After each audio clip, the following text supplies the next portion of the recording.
Hello and welcome back to another video.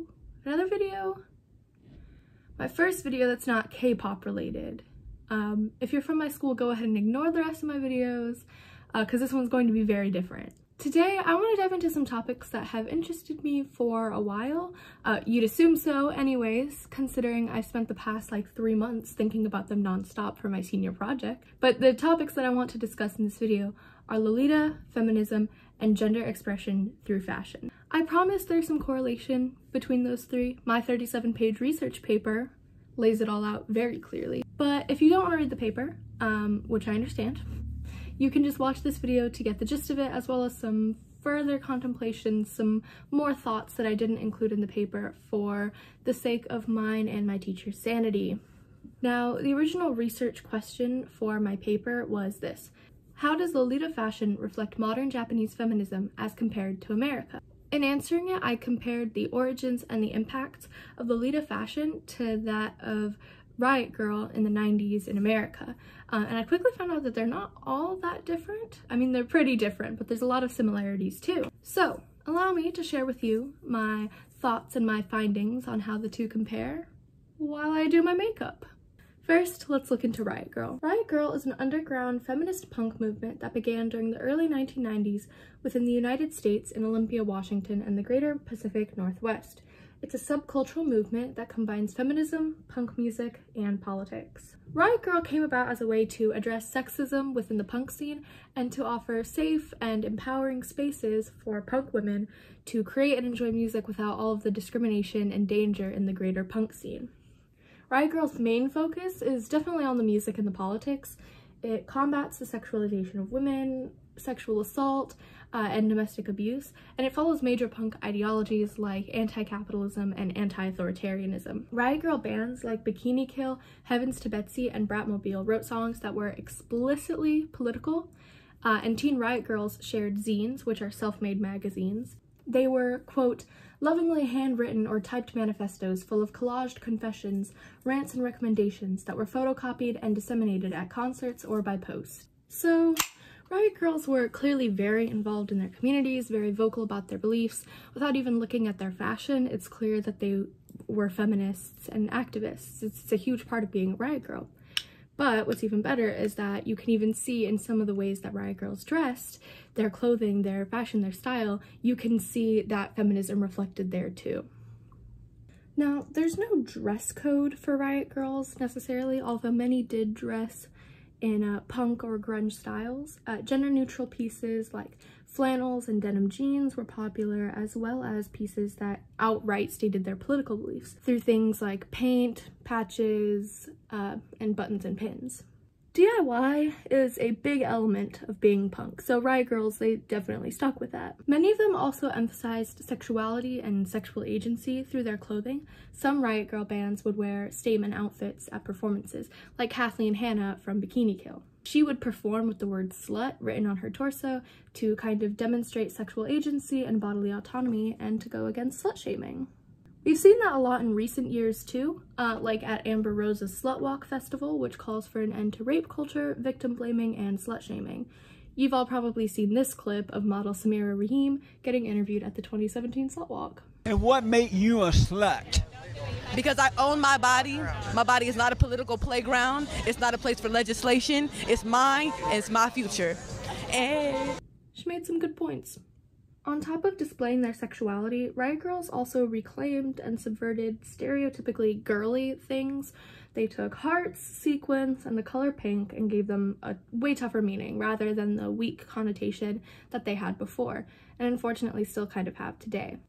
To some, reclaiming these girly things was a return to adolescence. It was going back to a time in their lives before they were told to be mature, act proper, act professional, and before they were silenced. To others, it was subverting the most constraining parts of the good girl look. Take kinderwhore, for example, an aesthetic mostly worn by female grunge bands that consisted of torn, ripped tights or low-cut baby doll and Peter Pan collared dresses, slips, knee socks, heavy makeup with dark eyeliner, barrettes, and leather boots or Mary Jane shoes. Kat Bieland from the band Babes in Toyland is one of the most popular figures to dress in kinderwhore and is one of the many girls and women who use the style to take these elements that were forced onto girls and flip them on their head by dirtying them and making them unappealing to the male gaze. Riot Grrrl in general is an effort to separate women from men, from the patriarchy. It's all about fighting against the many ways that men have oppressed and continue to oppress women, from the arbitrary beauty standards and stereotypes that have been forced onto us to the serious acts of violence committed against women. As a side note, I do want to acknowledge that Riot Grrrl, at least the Riot Grrrl of the 90s, was in no way perfect. It largely excluded women of color and trans women. It failed to recognize how gender and race intersected for women of color, like how many women of color couldn't really reclaim their sexuality in the same way that white women could because of issues like fetishization. A white woman putting her body on display was subversive because it went against the stereotypical idea of a woman who is pure and dainty and modest, but that wasn't the case for, say, Black or brown women who were and largely are still stereotyped as like exotic sexual beings. Putting their sexuality out there and for the whole world to see, like, that wouldn't be subversive, it would just be conforming to a stereotype. Plus, many lower class women, especially women of color, relied on sex work, for example, as a means of income, whereas white middle class women in the Riot Grrrl community could strip or do sex work to be confrontational or to be controversial. These white women could step away from the sex work and move on from it, but the others couldn't. That was their lives. But at least today, it seems like Riot Grrrls are making changes. The style and music is definitely gaining more popularity again, so there's hope for the community to be more intersectional and to improve on the failures of 90s Riot Grrrls. But enough about Riot Grrrl. We understand now that it was a very in-your-face, radical feminist movement. Pretty much lines up with what we as Americans or as Westerners understand about feminism, you know. Screw the patriarchy, don't touch my body, those kinds of sentiments. But what about Lolita and feminism? What even is Lolita? Now would probably be a good time for me to explain that, huh? I'll start with what Lolita isn't. Lolita, the fashion, is not the novel/movie of the same name. It has nothing to do with it, in fact. If you ask a Lolita if it has anything to do with the book or the movie, just expect to get slapped or something. When it comes to the naming of Lolita Fashion, just understand that it has little to nothing to do with Nabokov's story. The YouTuber Lovely Lore actually has a video on this topic that came up pretty recently that I will link in the description for you to watch. I'll sum up a few of her points though, and add some of my own. The term Lolita only really came to Japan in about the 1960s when Russell Trainer's book, The Lolita Complex, was released. The Lolita Complex, named after the book and character of Lolita, describes an attraction to young girls. Very suspect. The book became wildly popular, or maybe infamous is the right word, and evidently Japan got wind of it too. Thus, Lolita entered the Japanese vocabulary to describe young female characters in anime and manga, mostly shoujo, and Lolita Complex, shortened to lolicon, then came to describe an attraction to those kinds of characters. Lolicon has since become a name for the genre of manga and anime that includes lolly characters, most of which are unfortunately sexualized despite, and maybe because of the fact, that they look and act like children. Awesome. Like I said though, that's not what Lolita Fashion is. Lolita Fashion is a Japanese subculture of Harajuku fashion that encompasses delicate, childish, and feminine clothing inspired by the Romantic, Rococo, and Victorian eras. Lolita found its start in the late 70s and really increased in popularity in the 90s. At this time, teenage girls began to have more power in pop culture and became the trendsetters. There's a lot of factors that contributed to this, but I'll highlight two as the most relevant. 1. Girls at this time were top consumers. They had more free time than their teenage male counterparts and had pretty generous allowances too, so of course they spent it on things that they liked. And they spent a lot of it. 2. Adulthood was very unappealing to girls then and even now. Girls back then were expected to grow up to become mothers, mostly stay-at-home moms, and dedicate their entire adult lives to taking care of their family. If they decided to go into the workforce, they would be met with slave-like office jobs, tons of overtime, and workplace discrimination. Unwilling to accept either of these options, teen girls decided to go all the way with embracing super cutesy and girly styles that kept them in their adolescence at heart. A big part of Lolita is that rejection of adulthood. There's sort of a cultural nostalgia in Japan that sees youth as a very beautiful time of innocence and peace, because it's the time when you're still a kid and you don't have to worry about going to your awful job and paying the bills. That's actually one of the many reasons why media like anime and manga so often has teenage and child protagonists. Still though, it's expected that you do eventually mature and learn your place in society. Lolitas refuse to do so. Lolita fashion tends to be more childish than mature. It includes very girly elements like frills, lace, headdresses, bows, bonnets, Mary Jane shoes, all that. And most of the time, the shape and style of most Lolita dresses is more inspired by children's fashion of the historical eras that I mentioned than that of adults. The shape of Lolita clothing is also very modest, which relates to the childishness of the fashion. Rather than more slim-fitting or even revealing clothing that's normal for adult women, Lolita fashion is filled with cupcake silhouettes and knee-length or longer dresses that keep the wearer totally covered up. Even the way Lolitas behave goes against the norms for adult Japanese women. Some, if not most, Lolitas, at least in Japan, act childish, even kind of annoying. They put on nasally voices and adopt childish postures in ways that are obnoxious to most Japanese people. Because of the expensive nature of Japanese fashion, Lolitas are also sometimes seen as greedy or materialistic for indulging in this subculture. Setting aside obnoxious behavior though, even just choosing to be a Lolita is quite the confrontational decision. Japanese people are often expected to put family and work before their hobbies and interests. So when a woman decides to instead indulge in a frivolous lifestyle, it's a pretty rebellious move. That decision also tends to repel men, not that Lolitas even care. It goes without saying that Lolita doesn't exactly fall under Japan's beauty standards.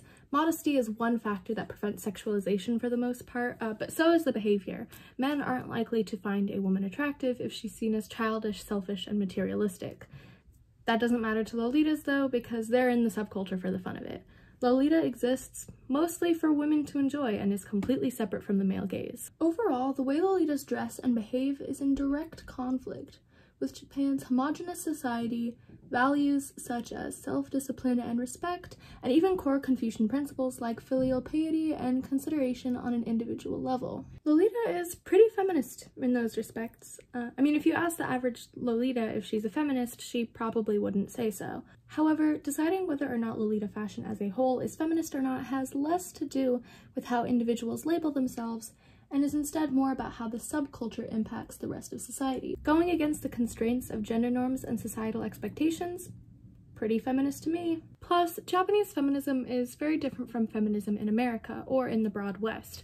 We're very used to radical forms of feminism with protests, marches, and unshaved body hair, but in Japan, feminism is usually more subtle or is on a smaller scale. Many Japanese women of today consider feminism to no longer be necessary, since now women have the right to vote, have the right to work, have financial independence.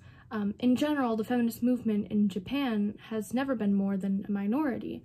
This is largely because it's been harder to address issues regarding feminism under one big movement rather than a series of small movements. For example, sexual violence and wage gaps are both feminist issues that still exist in Japan, but Japanese people wouldn't really consider them both to be concerning feminism. The feminists who do exist in Japan realize that instead of trying to unite all women under one big feminist umbrella, they need to work with specific groups of women to address specific issues and inspire individual change. Knowing all that, it's a little easier to understand how individual Lolitas dressing in their rebellious style falls under feminism. It's just a different kind of feminism from what we're used to with Riot Grrrl. So all of what I just explained to you is more or less what's covered in my paper. It answers that initial question, how does Lolita fashion reflect modern Japanese feminism as compared to America? We know now. But I do want to speak briefly on the broader topic of expressing gender through fashion, specifically expressing femininity through fashion. As you can see, I've completed the look I've been working on this whole video. Very pretty, at least in my opinion. I don't do my makeup like this all the time, obviously, but I do my makeup very often. Normally it's just some eye makeup for work or a fun full face to post on Instagram. Other times it's for cosplay, but that's a little different. If I'm strictly talking about non-costume looks, I do my makeup like 2 or 3 times a week, and for the most part I enjoy it. I also really enjoy wearing skirts and dresses. I think they look better on me than pants and shorts do, plus they come in a bunch of pretty designs and styles. I don't really reflect it in my day-to-day life because I don't have a ton of money to buy cool clothes, but I wish I could only ever wear dresses and skirts and pretty girly things.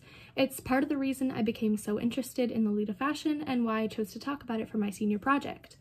I think it's super cute and it looks like so much fun to wear. If I could, I would totally dress in Lolita Fashion.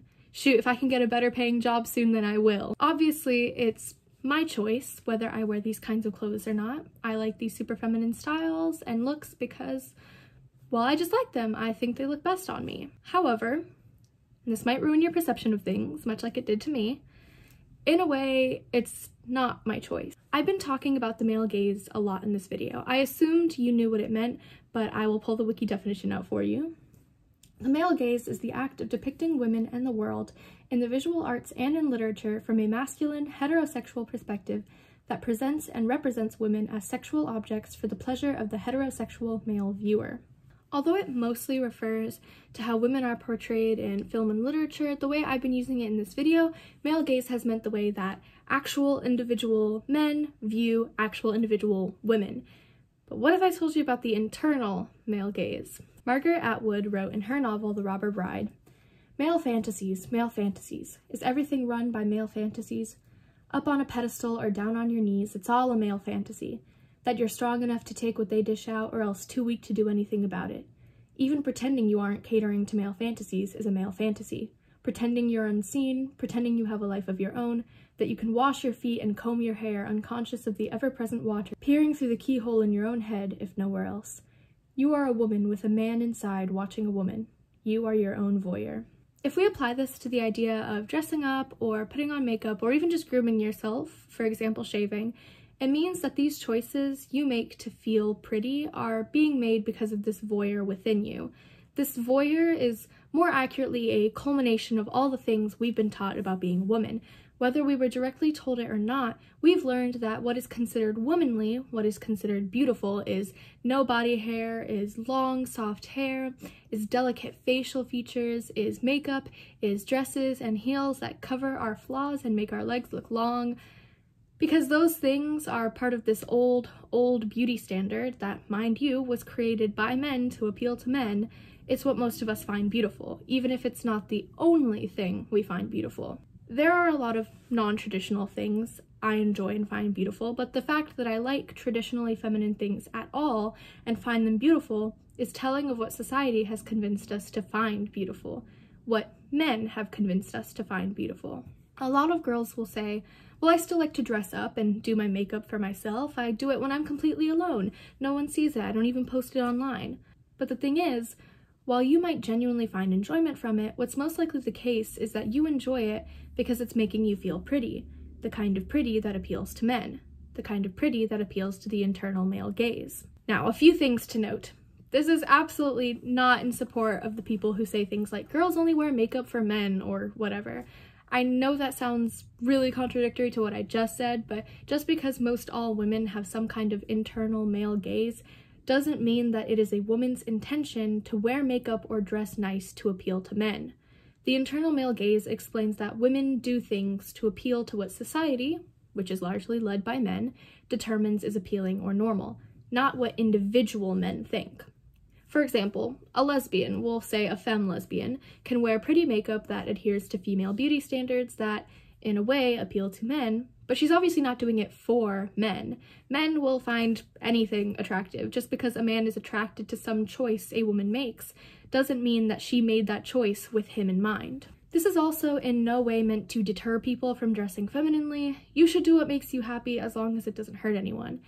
Even while knowing all this, I'm still going to continue to dress femininely and do my makeup and look cute. There's really no solution to this male gaze situation. Since we live in a patriarchal society, it's kind of impossible to escape the standards that were created by men. You just have to learn to live with them. You could also subvert them, like how Riot Grrrls and Lolitas do. Riot Grrrls turned girly motifs into tough and aggressive statements. Kinderwhore is all about making the good girl look unappealing, and Lolita is just the complete opposite of what the standard Japanese woman should be.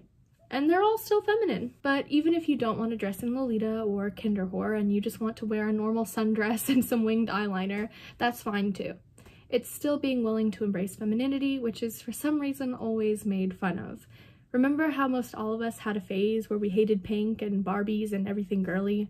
Why did people want to make fun of little girls for liking girly things? Why are women shamed for liking feminine things? I thought that's what we were supposed to do. Anyways, as long as you recognize that as individual women, we don't live in a vacuum, that our choice to be feminine continues to uphold the beauty standard, and as long as you don't force those standards onto anyone else, then I think you're all good. So, that concludes the video. I sincerely hope I didn't confuse you. I'm no expert on 90s punk and grunge, Lolita fashion, or feminist theory, but I've done my best to research these topics so that I don't misrepresent them or spread any harmful misinformation. I also fully recognize that the last third of my video talking about the internal male gaze is not the biggest issue that women face. It ties into the way that women are sexualized and objectified, yes, but it's a very specific discussion that we have the privilege to be able to have.